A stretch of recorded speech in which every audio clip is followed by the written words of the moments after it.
नमस्कार। कमलाकर है 20 मई 2025। कल यानी 21 मई 2025 को 11:30 बजे हमारी आरटीआई अपील एमईआरसी के पास है और हमने उसमें स्मार्ट इलेक्ट्रिक मीटर्स और एमईआरसी के काम करने के तरीके को चैलेंज किया है। आपको कल जो है हमको अगर आप लोग सब साथ देंगे तो वी कैन आपको सबको पता चलेगा कि एमईआरसी और बीएसटी या जो भी इलेक्ट्रिक कंपनी जो स्मार्ट मीटर्स लगा रहे हैं वो हमसे कैसे बेवकूफ़ी कर रहे हैं, वो हमको कैसे फंसा रहे हैं, हमको कैसे बेवकूफ़ बना रहे हैं, हमारे पैसे को कैसे बर्बाद कर रहे हैं, ये आपको पता चलेगा। इस माध्यम से मैं हर इलेक्ट्रिक कंपनी बीएसटी और एमईआरसी को भी विनती करता हूं कि अगर मेरी कुछ भी गलती है तो आप जरूर मुझे बता दीजिए कि मेरी गलती थोड़ा तकलीफ है, माफ कीजिएगा। हमारे यहाँ we are going into online for everything, मगर हमारी इंटरनेट का काफी तकलीफ हो रहा है। तो अब मैं आपको ये बताना चाहता हूँ कि मैं कल कौन से पॉइंट पे उनसे क्वेश्चंस करूंगा। और इतने ही नहीं, ये तो एक नमूना है, बाकी तो बहुत कुछ है। तो ये देखिए, हमने अभी उनको पूछा है कि पहली बात यह है कि जस्टिस दागा के ऑर्डर का इन्होंने वायलेशन किया है, स्पीकिंग ऑर्डर और क्लेरिफिकेशन नहीं देके। एमईआरसी ने अपने ऑर्डर्स में किधर भी क्लेरिफिकेशन नहीं दिया कि वो क्यों करना चाहती है, क्या कि इसका सुना उसका सुना हम ये नतीजे पे पहुंचे।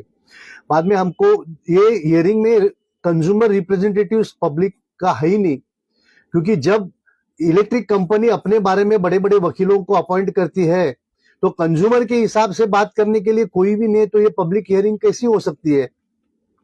फिर हमने वीडियो रिकॉर्डिंग पूछा है तो वीडियो रिकॉर्डिंग बोलते हम नहीं देंगे।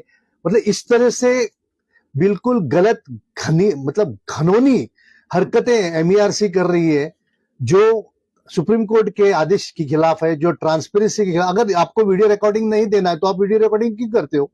यानी आप लोगों को बेवकूफ बना रहे हो कि हम वीडियो रिकॉर्डिंग कर रहे हैं और हम आपको नहीं देंगे। हमको देने से आपके ट्रांसपेरेंसी में क्या फर्क पड़ता है? हमको देने से ट्रांसपेरेंसी में ये फर्क पड़ता है कि आप जो गलत बात करते हो, आज सामने वाले को 5 मिनट में बात करो, 5 मिनट में बात कर दो करते हो, वो आपका अभी खुला हो जाएगा कि आप लोगों पे कैसे प्रेशर करते हो। और एमईआरसी की हियरिंग में पब्लिक है ही नहीं। पूरे एमईआरसी की हियरिंग में सिर्फ मैं था और एक मेरे बातचीत होने के बाद गुरु प्रसाद शेट्टी आए, बाकी कोई थे ही नहीं जो पब्लिक के बारे में बात करने को। सब अपने electric company, MECB company, BST company. तो इस तरह से पब्लिक हियरिंग हमारी एमईआरसी ले रही है। फिर एमईआरसी ने इंस्टॉलेशन ऑफ स्मार्ट मीटर्स को लीगल अप्रूवल कैसा दिया है, फिर एमईआरसी ने अप्रूवल देने के पहले 2 साल पहले बीएसटी ने कैसा लगाया है। फिर ऐसे काफी आरडीएसएस स्कीम जो है वो सिर्फ स्टेट गवर्नमेंट डिस्कॉम्स को है, ये प्राइवेट को नहीं है। ऐसे काफी मुद्दे हमने उठाए हुए हैं और हम पूरी तरह से हम कोशिश करेंगे कि एमईआरसी को कन्विंस करें कि वो झूठा काम कर रहे हैं, गलत काम कर रहे हैं। हम उनकी गलतियां नहीं निकाल रहे हैं, मगर हमारा फर्ज है under article 51 of the constitution कि अगर कोई भी पब्लिक सर्वेंट गलत काम करता है या गलती से काम करता है, दोनों गलत या गलती से, तो हमारी फर्ज है कि हम उनको ये दिखाएं और ये हम फर्ज निभा रहे हैं और आप भी फर्ज निभाओगे ऐसा मेरी उम्मीद है। आइए आप भी एमईआरसी में कल 11:30 बजे और साथ में रहिए, देखिए कि हम कैसे लड़ रहे हैं। आपके पास जब इलेक्ट्रिक कंपनी आती है स्मार्ट मीटर लगा तो आपको किस तरह से इनको को काउंटर करना है, क्या क्या क्वेश्चंस पूछना है, ये कीजिए, नहीं तो आपकी बर्बादी तय है, हमारी बर्बादी तय है। आजकल हर कानून जो हो रहा है वो गलत कानून हो रहा है, इसलिए चौकन्ना रहना बहुत जरूरी है। हमारे इलेक्टेड रिप्रेजेंटेटिव्स की सोच कहाँ गई है मुझे पता नहीं है, मगर ऑपोजिशन नाम की चीज है ही नहीं है। मैंने इस बारे में हमारे खासदार, हमारे जो स्पीकर है राहुल नार्वेकर को, हमारे नंबर 1 एमएलए अमीन पटेल को, हमारे मैडम वर्षा गायकवाड़ को, हमारे अतुल शाह को, हमारे क्या नाम है निर्मला सामंत को और वर्षा गायकवाड़ को और भाई जगताप को, जिन्होंने इलेक्शन के पहले बहुत जोर शोर से स्मार्ट मीटर्स को अपोज किया था, हमारे उद्धव जी को, हमारे अनिल देसाई साहब को, कि जिन्होंने इलेक्शन के पहले हम ये करेंगे वो करेंगे, बड़ा बड़ा बड़ा बातें किए, रास्ते पे उतरे, वीडियोस निकाले, और अब कहाँ गए ये सब? मैंने इनको खत लिखे हैं, मैंने इनको व्हाट्सएप पे भेजा है, ईमेल भेजा है, मैंने इनको क्या बोलते हैं उसको, फेसबुक पे भेजा है, ट्विटर पे भेजा है, मगर एक का भी रिस्पांस नहीं आया है। तो इसका मतलब ये है सर कि देश को अभी बचाना है तो हमको जागरूक होना पड़ेगा। हमारे आमदार, खासदार, कॉर्पोरेटर सो गए हैं, अभी उनकी नींद से हमको उठाना पड़ेगा अगले इलेक्शन को, और ये सवाल करना पड़ेगा कि आप कहां सोए हुए थे। इलेक्शन के पहले आपके में बहुत जोश आता है और इलेक्शन के बाद में आपका जोश कहां जाता है? ये सवाल हम हमारे आमदार, खासदार, कॉर्पोरेटर को पूछेंगे, और आप भी पूछिए, और कल अगर आप आएंगे तो बहुत मेहरबानी हो जाएंगे आपके लिए, मेरे लिए नहीं, ये पूरे मुंबई के लिए, पूरे महाराष्ट्र के लिए और पूरे देश के लिए, कि ये किस तरह से गलत। आपको ये बताना चाहता हूं इस माध्यम से कि स्मार्ट मीटर्स जो है वो कंपलसरी नहीं है, ये गैजेट में लिखा है, ये गैजेट में लिखा है। मैं आपको बताता हूं गैजेट।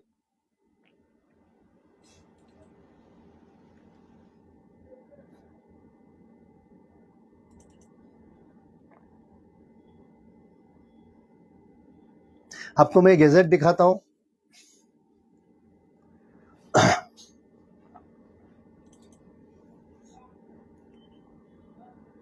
ये गैजेट है 23 मई 2022 का,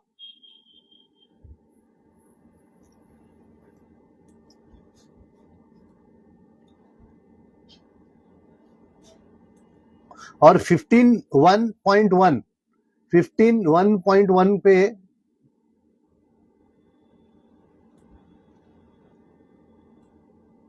ये लिखा हुआ है, अभी मुझे नहीं मिल रहा है।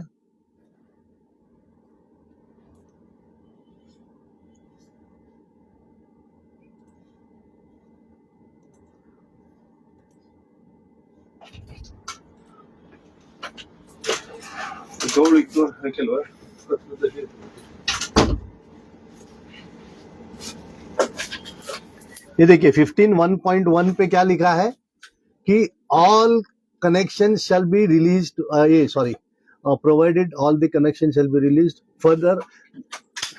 ये लिखा है कि further provided that all the existing meters whenever replaced shall be replaced, whenever replaced, यानी अभी जबरदस्ती नहीं है, ओनली बाय स्मार्ट मीटर्स और meter having at least facility of remote reading. यानी स्मार्ट मीटर्स जरूरी नहीं है, रिमोट रीडिंग वाला ही सिर्फ मीटर चाहिए। आप समझे मेरी बात कि ये स्मार्ट मीटर्स में जो दुनिया भर के उन्होंने प्रोविजंस डाले जो हमारे खिलाफ है, इसकी जरूरत नहीं है, इसकी जरूरत उनको सिर्फ, उनको ये जो गैजेट निकला है उसमें कहा है कि रिमोट रीडिंग के लिए फैसिलिटी रखो, और यहां हमारी जो ये है कि रिमोट डिस्कनेक्शन के लिए भी रखते हैं, उसको टाइम ऑफ द डे के लिए भी रखते हैं, भाव बढ़ाने के लिए रखते हैं। इस तरह से ये स्मार्ट मीटर्स हमारे लिए बहुत खतरनाक है, बुरी चीज है। और इस माध्यम से मैं फिर से हमारे आमदार जो नार्वेकर साहब है, हमारे आमदार अमीन पारेख है, हमारे आमदार शेलार जी है, हमारे आमदार भाई जगताप है, खासदार वर्षा गायकवाड़ है, फिर निर्मला सामंत है, ये जो अब इलेक्शन के पहले जिन्होंने जोर जोर से शोर मचाया, उनको मैं हाथ जोड़ के विनती करता हूं कि प्लीज हमें बचाइए। हमको आपका जो काम है लोगों के लिए बचाना, लोगों को बचाना, गलत कामों से बचाना, ये आपका, आप शपथ लिए हैं, oath for allegiance to constitution, ये आप कहीं भी नहीं बजा रहे हो। हमारे आमदार, खासदार, कॉर्पोरेटर ये जो शपथ ली है उनके उल्लंघन करते हैं, और शपथ का उल्लंघन में 193, 199 आईपीसी के तहत उनके खिलाफ हम प्रोसिक्यूशन कर सकते हैं। उसी तरह से हमारे आईएएस और आईपीएस जो है वो भी शपथ लेते हैं। अब हम जो प्रोसीडिंग्स करेंगे तो ये ग्राउंड पे करेंगे कि हमारे आमदार, हमारे खासदार, हमारे कॉर्पोरेटर, हमारे आईएएस, हमारे आईपीएस, हमारे आईआरएस, ये जो oath of allegiance to constitution है उसकी पूरी तरह से उल्लंघन करते हैं, यानी कि लोगों को बेवकूफ बनाते, शपथ एक लेते हैं, काम दूसरा करते हैं। तो ये बहुत सेंसिटिव ऑफेंस है और पूरी तरह से हम उसकी ड्राफ्टिंग अब करेंगे। और जो भी पब्लिक सर्वेंट अपने ओथ के खिलाफ काम करता है उसके खिलाफ हम 193, 199 में कोर्ट में केस रजिस्टर करेंगे। रास्ते पे कुछ दिखता है, वो भी आमदार, खासदार, कॉर्पोरेटर, आईएएस, आईपीएस इन्वॉल्व है, रास्ते पे कुछ भी स्टॉल से, स्ट्रक्चर से, बड़े बड़े स्ट्रक्चर से, उनके खिलाफ हमको अभी आवाज उठाना है। और पहली कल आप हमारे जो बीएसटी का मैटर है उसमें आइए, हमको साथ दीजिए और हम बीएसटी के जो स्मार्ट मीटर से पूरे महाराष्ट्र में हम उसको लगाने के लिए कोशिश करेंगे कि लोगों को जागरूक करें कि ये कैसा गलत है। जय हिंद।